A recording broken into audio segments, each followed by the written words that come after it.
जय हिंद दोस्तों।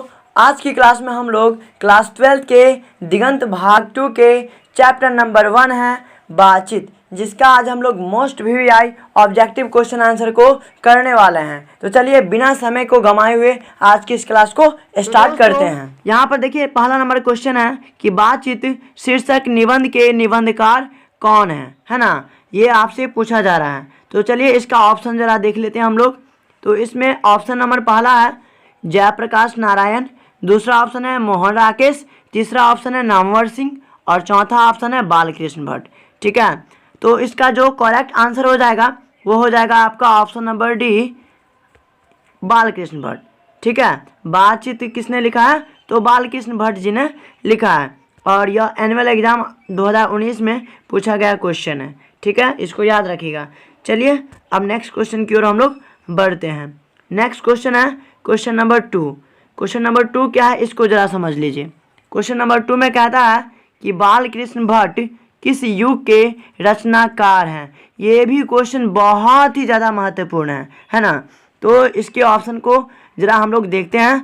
इसमें पहला ऑप्शन है पहला भारतेंदु युग, दूसरा ऑप्शन है प्रेमचंद्र युग, तीसरा ऑप्शन है द्विवेदी युग और चौथा है नन ऑफ दीज, यानी कि इनमें से कोई नहीं। तो इसका जो करेक्ट आंसर हो जाएगा वो हो जाएगा आपका ऑप्शन नंबर ए, यानी कि भारतेंदु युग, है ना। ये बहुत ही ज़्यादा एमबीबीआई क्वेश्चन है ना, इसको आप याद जरूर रखिएगा। ठीक है, तो चलिए नेक्स्ट क्वेश्चन की ओर बढ़ते हैं। नेक्स्ट क्वेश्चन आपका क्वेश्चन नंबर 3 है। क्वेश्चन नंबर 3 क्या है, इसको जरा समझिए। बालकृष्ण भट्ट के पिता का नाम क्या था, है ना। यानी बालकृष्ण भट्ट के पिताजी का नाम क्या है वो आपसे पूछा जा रहा है। तो देखिए इसमें ऑप्शन नंबर ए में दिया गया है Deni Prasad Bhatt, option number B में दिया गया है Beni Prasad Bhatt and option number C में दिया गया है टेनी प्रसाद भट्ट और ऑप्शन नंबर डी में दिया गया है सेनी प्रसाद भट्ट। तो इसका जो करेक्ट आंसर हो जाएगा वो हो जाएगा आपका option number B. Option number B is correct, यानी कि बेनी प्रसाद भट्ट किसके, बालकृष्ण भट्ट के पिता का नाम है। इतना बात क्लियर है।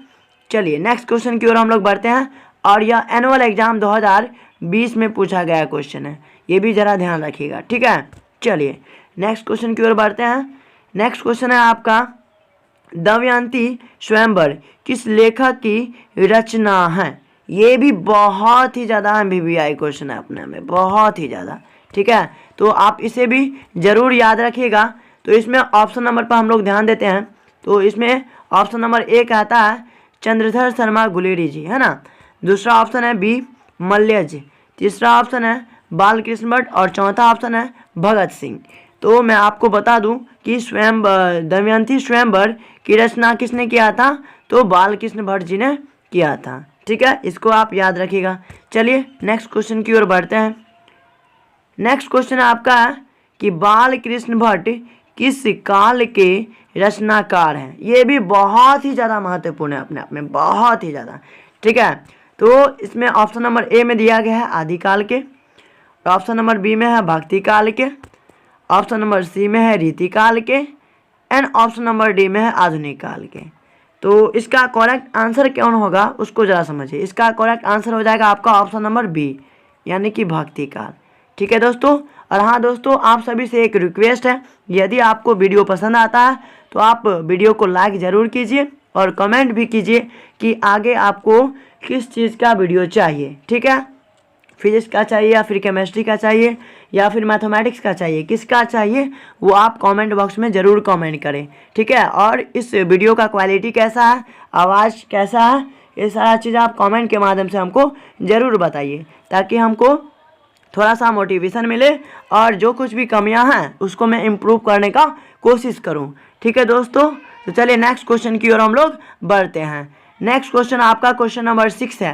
क्वेश्चन नंबर 6 क्या है उसको ज़रा समझ लीजिए। क्वेश्चन नंबर 6 में कहता है कि बातचीत साहित्य की कौन सी विद्या है। ये भी बहुत ही ज़्यादा महत्वपूर्ण क्वेश्चन है अपने आप में, है ना। तो इसको ज़रा समझिए। इसमें पहला ऑप्शन में दिया गया है उपन्यास, दूसरा ऑप्शन में कहानी, तीसरा ऑप्शन है निबंध और चौथा ऑप्शन है नाटक। ठीक है, तो सर इसका जो करेक्ट आंसर हो जाएगा वो मैं आपको बता देता हूँ कि बातचीत क्या है सर। बातचीत एक ललित निबंध है। क्या है? एक ललित निबंध है ना। बातचीत क्या है? एक ललित निबंध है। तो इससे स्पष्ट हो जाता है कि बातचीत क्या है, तो एक निबंध है, अर्थात option number C is correct हो जाएगा। ठीक है, चलिए नेक्स्ट क्वेश्चन की ओर बढ़ते हैं। अब देखिए ये भी बहुत ही ज़्यादा इंपॉर्टेंट क्वेश्चन है। क्वेश्चन नंबर 7 कहता है कि बातचीत शीर्षक निबंध के अनुसार रस का समुद्र किनकी बातचीत में उमड़ा चला जाता है। ये बहुत इंपॉर्टेंट क्वेश्चन है। तो इसमें देखिए पहला ऑप्शन में दिया गया है दो हमजौली सहेलियों की बातचीत में, दूसरा ऑप्शन है दो पुरुषों के बातचीत में, तीसरा ऑप्शन है दो महिलाओं के बातचीत में, चौथा ऑप्शन है दो बच्चों के बातचीत में। तो बुक के अनुसार इसका जो करेक्ट आंसर हो जाएगा वो हो जाएगा आपका ऑप्शन नंबर ए, यानी कि दो हमजोली सहेलियों की बातचीत में। अर्थात जब दो हमजोली सहेलियां मिलकर आपस में बातचीत करती है तो मानो जैसे रस का समुद्र ही उमड़ा चला आ रहा हो, है ना। तो यही इसका क्या हो जाएगा, option number A is correct answer. ठीक है। और हाँ दोस्तों, मैं आपको एक चीज़ और बता देता हूँ कि इस चैनल के माध्यम से आपको जितना ऑब्जेक्टिव सॉल्यूशन कराया जा रहा है उसका प्रैक्टिस सेट भी आपको बिल्कुल फ्री ऑफ कॉस्ट मिलेगा। ठीक है। इसके लिए बस आपको करना क्या होगा, आप हमारे टेलीग्राम ग्रुप को ज्वाइन कर सकते हैं या फिर व्हाट्सएप ग्रुप को ज्वाइन कर सकते हैं। ज्वाइन करने के लिए आपको कुछ नहीं करना होगा, बस एक काम करना होगा, आपको इस वीडियो के डिस्क्रिप्शन बॉक्स को चेक करना होगा और वहाँ पर आपको WhatsApp group and Telegram group दोनों का लिंक मिल जाएगा, फिर वहाँ से आप आसानी से ज्वाइन हो सकते हैं। ठीक है। तो चलिए नेक्स्ट क्वेश्चन की ओर बढ़ते हैं। नेक्स्ट क्वेश्चन है आपका क्वेश्चन नंबर 8। क्वेश्चन नंबर 8 कहता है कि बातचीत के माध्यम से बालकृष्ण भट्ट क्या बताना चाहते हैं। ये भी बहुत अपने आप में क्वेश्चन बहुत महत्वपूर्ण है। ठीक है। तो इसका ऑप्शन नंबर पर हम लोग ध्यान देते हैं। तो इसमें पहला ऑप्शन है बातचीत, है ना, और दूसरा ऑप्शन है भाषण की शैली, तीसरा ऑप्शन है संवाद की शैली और चौथा ऑप्शन है नन ऑफ दिस, अर्थात इनमें से कोई नहीं। तो मैं आपको बता दूं इसका जो करेक्ट आंसर है वो है आपका ऑप्शन नंबर ए, है ना, अर्थात बातचीत की शैली। समझ में आ गया। चलिए नेक्स्ट क्वेश्चन की ओर बढ़ते हैं हम लोग। नेक्स्ट क्वेश्चन आपका क्वेश्चन नंबर 9 है। ये भी बहुत ही ज़्यादा इंपॉर्टेंट क्वेश्चन है, इसको भी VBI लगाइए। ठीक है। इसमें देखिए क्वेश्चन क्या कहता है, क्वेश्चन कहता है कि मनुष्य की बातचीत का उत्तम तरीका क्या है ना। तो इसमें इसके ऑप्शन को हम जरा देखते हैं। इसमें पहला ऑप्शन है विद्वतापूर्ण बात करना, है ना, दूसरा ऑप्शन है तर्कपूर्ण बातचीत करना, यानी कि तर्कपूर्ण अर्थात कोई बातचीत हम कर रहे हैं, ठीक है, तो उसमें उदाहरण प्रस्तुत करना, है ना, किसी घटना के बारे में यदि बातचीत कर रहे हैं तो उसमें उदाहरण प्रस्तुत करके बातचीत करना तर्कपूर्ण बात कहलाता है। ठीक है। इसके बाद देखिए दूसरा ऑप्शन है भीड़ से बातचीत करना, यानी बहुत सारा आदमी वहाँ पर फिर बातचीत करना, तो वहाँ से क्या इसका अर्थ क्या निकला कि भीड़ से बातचीत करना। इसके बाद चौथा ऑप्शन है आपका अवाक होकर अपने से बातचीत करना, अवाक होकर यानी कि मन ही मन बातचीत करना। तो मैं आपको बता दूं कि इस क्वेश्चन का जो करेक्ट आंसर है वह है आपका ऑप्शन नंबर डी, अर्थात अवाक होकर अपने से बातचीत करना या फिर खुद से बातचीत करना। ठीक है। चलिए नेक्स्ट क्वेश्चन की ओर हम लोग बढ़ते हैं। क्वेश्चन नंबर 10 है आपका, क्या है, संवाद में सबसे महत्वपूर्ण क्या है, अर्थात बातचीत में सबसे महत्वपूर्ण क्या है। संवाद का मतलब बातचीत, है ना, कन्वर्सेशन। ठीक है। तो इसमें देखिए पहला आपका ऑप्शन है वो क्या है, तर्क। ठीक है। तर्क मतलब उदाहरण प्रस्तुत करना, जिज्ञासा, इच्छा, है ना, अभिलाषा।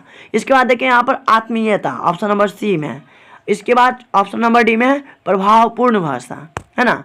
तो मैं आपको बता दूं इसका जो करेक्ट आंसर है वह है आपका ऑप्शन नंबर सी, अर्थात आत्मीयता। संवाद में सबसे महत्वपूर्ण क्या है, तो आत्मीयता। ठीक है। यही इसका क्या है, करेक्ट आंसर है। क्लियर है। चलिए नेक्स्ट क्वेश्चन की ओर हम लोग बढ़ते हैं।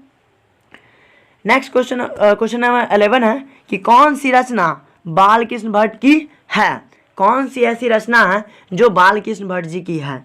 तो इसमें देखिए पहला ऑप्शन है रेल का विकट खेल, दूसरा ऑप्शन है कछुआ धर्म, तीसरा ऑप्शन है रेणुका और चौथा है नन ऑफ दिस। तो मैं आपको बता दूं इसका जो करेक्ट आंसर है वह है आपका ऑप्शन नंबर ए, रेल का विकट खेल। ठीक है। चलिए नेक्स्ट क्वेश्चन की ओर हम लोग बढ़ते हैं। नेक्स्ट क्वेश्चन आपका है क्या है उसको जरा समझ लीजिए। नेक्स्ट क्वेश्चन है आपका कि बातचीत के जरिए भाव बनकर क्या निकल जाता है? बहुत ही ज़्यादा इंपॉर्टेंट क्वेश्चन है, बहुत ही ज़्यादा। इसको आप MVBI लगाइए, ठीक है। MVBI क्वेश्चन है, ठीक है। तो इसमें देखिए पहला ऑप्शन में दिया गया है क्लेश, दूसरा ऑप्शन में है द्वेष, तीसरा ऑप्शन है मवाद और धुआं, और चौथा ऑप्शन है ईर्ष्या, ठीक है। तो इसका जो करेक्ट आंसर है वह है ऑप्शन नंबर सी, अर्थात मवाद और धुआं। क्लियर है इतना तक? चलिए नेक्स्ट क्वेश्चन की ओर हम लोग बढ़ते हैं।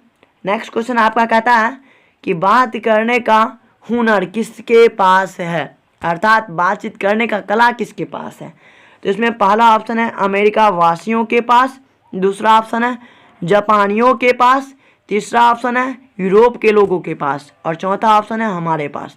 तो इसका करेक्ट आंसर कौन हो जाएगा? ऑप्शन नंबर सी, यूरोप के लोगों के पास, ठीक है। चलिए नेक्स्ट क्वेश्चन की ओर हम लोग बढ़ते हैं। नेक्स्ट क्वेश्चन कहता है आपका, बताइए एडिसन के अनुसार असल बातचीत कितने लोगों के बीच हो सकती है। बहुत ही इंपॉर्टेंट क्वेश्चन है ना। तो इसका करेक्ट आंसर कौन होगा उसको जरा समझ लीजिए। इसमें ऑप्शन पहला नंबर ऑप्शन में दिया गया है 3, दूसरा ऑप्शन में 4, तीसरा ऑप्शन में है 2, और चौथा ऑप्शन है 7 या 8, है ना। तो इसका जो करेक्ट आंसर हो जाएगा वो हो जाएगा आपका ऑप्शन नंबर सी, अर्थात 2, है ना। अब 2 कैसे होगा उसको जरा समझिए। एडिसन के अनुसार बातचीत सिर्फ 2 व्यक्तियों में हो सकती है। अगर वहाँ पर कोई तीसरा व्यक्ति पहुँच जाता है तो फिर वह बात खुलकर नहीं हो पाती है और वह बात लाखों कोस दूर चली जाती है ना। किसके अनुसार? तो एडिसन के अनुसार, ठीक है। चलिए नेक्स्ट क्वेश्चन की ओर हम लोग बढ़ते हैं। क्वेश्चन नंबर 15 है, आर्ट ऑफ कन्वर्सेशन कहाँ के लोगों में सर्वाधिक प्रचलित है, यानी आर्ट ऑफ कन्वर्सेशन कहाँ के लोगों में अत्यधिक पाया जाता है, ये क्वेश्चन पूछ रहा है। तो देखिए यहाँ पर आपका पहला ऑप्शन दिया गया भारत, दूसरा ऑप्शन है यूरोप के लोगों के पास, तीसरा ऑप्शन है अफ्रीका के पास, और चौथा ऑप्शन है कनाडा के पास। तो इसका जो करेक्ट आंसर है वह है आपका ऑप्शन नंबर सी, अर्थात यूरोप के लोगों के पास आर्ट ऑफ कन्वर्सेशन बहुत ही ज़्यादा है, ठीक है। इतना बात क्लियर है? चलिए नेक्स्ट क्वेश्चन की ओर हम लोग बढ़ते हैं। नेक्स्ट क्वेश्चन है आपका, रॉबिन्सन क्रूसो को कब तक मनुष्य का मुख देखने को नहीं मिला। बहुत इंपॉर्टेंट क्वेश्चन। तो इसमें देखिए पहला ऑप्शन में दिया गया 12 वर्ष, दूसरा ऑप्शन है 17 वर्ष, तीसरा ऑप्शन है 16 वर्ष, और चौथा ऑप्शन है 10 वर्ष। तो मैं आपको बता दूं इसका जो करेक्ट आंसर है वह है आपका ऑप्शन नंबर सी, अर्थात 16 वर्ष। क्लियर है इतना तक? चलिए नेक्स्ट क्वेश्चन की ओर हम लोग बढ़ते हैं। नेक्स्ट क्वेश्चन है आपका कि बोलने से मनुष्य के रूप का साक्षात्कार होता है किसके अनुसार। ये भी बहुत इंपॉर्टेंट है। यदि आप बुक पढ़े होइएगा तो आपको इसका आंसर अवश्य मालूम होगा, ठीक है। तो इसका आंसर कौन होगा उसको जरा समझिए। इसमें ऑप्शन में पहला ऑप्शन है बेन जॉनसन, दूसरा ऑप्शन है मार्क जॉनसन, और तीसरा है नील जॉनसन, और चौथा है नील जॉनसन। तो ठीक है, तो इसका करेक्ट आंसर क्या होगा? Option number A, Ben Johnson. Clear है? Option number A correct answer हो जाएगा इसका, ठीक है दोस्तों। चलिए नेक्स्ट क्वेश्चन की ओर हम लोग बढ़ते हैं। नेक्स्ट क्वेश्चन नंबर 18 है। क्या है क्वेश्चन नंबर 18? इसको जरा समझिए। बातचीत से मन किस प्रकार हो जाता है, अर्थात बातचीत जब हम कर लेते हैं आपस में तो मन कैसा हो जाता है। तो इसमें पहला ऑप्शन में दिया गया भारी और बोझिल हो जाता है, दूसरा ऑप्शन है हल्का और स्वच्छ हो जाता है, तीसरा ऑप्शन है मैला कुचैला, और चौथा ऑप्शन है क्रोधपूर्ण। तो इसका करेक्ट आंसर कौन है वो मैं आपको बता देता हूँ। इसका करेक्ट आंसर है ऑप्शन नंबर है कितना? बी, यानी option number B is correct answer. कितना का? 18 का। इतना तक क्लियर है दोस्तों। चलिए नेक्स्ट क्वेश्चन की ओर हम लोग बढ़ते हैं। नेक्स्ट क्वेश्चन आपका है क्वेश्चन नंबर 19। क्वेश्चन नंबर 19 क्या कहता है? ये बहुत इंपॉर्टेंट क्वेश्चन है, VBI इसको लगाइए, VBI, है ना। अब देखिए यहाँ पर क्वेश्चन नंबर 19 क्या कहता है, इसको जरा समझिए। किसके ना होने से सृष्टि गूंगी प्रतीत होती है ना। कौन ऐसा चीज़ है जिसके ना होने से सृष्टि गूंगी प्रतीत होती है? तो इसमें पहला ऑप्शन है स्मरण शक्ति, दूसरा है श्रवण शक्ति, है ना, और तीसरा है वाक शक्ति, और चौथा है दिव्य शक्ति। तो इसका जो करेक्ट आंसर है वह है ऑप्शन नंबर सी, वाक शक्ति। वाक शक्ति यानी बोलने की शक्ति, है ना। वाक शक्ति मतलब बोलने की शक्ति, ठीक है। अगर बोलने की शक्ति नहीं होगी तो समस्त सृष्टि गूंगी प्रतीत होगी। सभी लोग किसी कोने में चुपचाप जाकर बैठे होंगे, है ना। कोई अपनी भावनाओं को व्यक्त नहीं कर पाएंगे, अपने कष्टों को व्यक्त नहीं कर पाएंगे।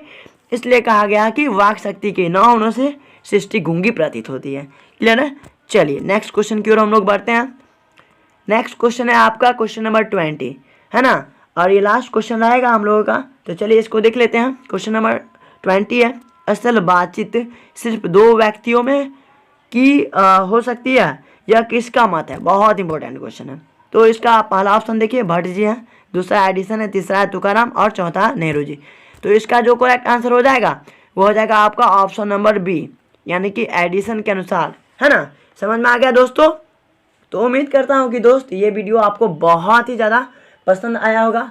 यदि आपको यह वीडियो पसंद आया तो वीडियो को लाइक ज़रूर कीजिएगा। और हाँ दोस्तों, जितना क्वेश्चन आज मैं आपको सॉल्व करवाया हूँ, उम्मीद रखिए कि इससे यदि क्वेश्चन में बोर्ड एग्जाम में अगर इस चैप्टर से पूछेगा तो इतना ही से पूछ सकता है ना, इसके अलावा रहेगा ही नहीं। ये जितना क्वेश्चन है समझिए कि ये एकदम छाटा हुआ क्वेश्चन है, एकदम VVI, टोटल का टोटल VVI है। ठीक है, इतना यदि आपका तैयार हो जाता है तो आप यकीन मानिए एक भी क्वेश्चन छोड़कर नहीं आएंगे इस चैप्टर से पूछा गया क्वेश्चन। ठीक है, तो उम्मीद करता हूं कि दोस्त आपको यह वीडियो पसंद आया होगा। इस वीडियो को ज़्यादा से ज़्यादा हो सके तो अपने दोस्तों में शेयर कीजिए, और चैनल पर नए हैं तो चैनल को सब्सक्राइब जरूर कर दीजिए। मिलते हैं नेक्स्ट वीडियो में। जय हिंद, जय भारत, वंदे मातरम।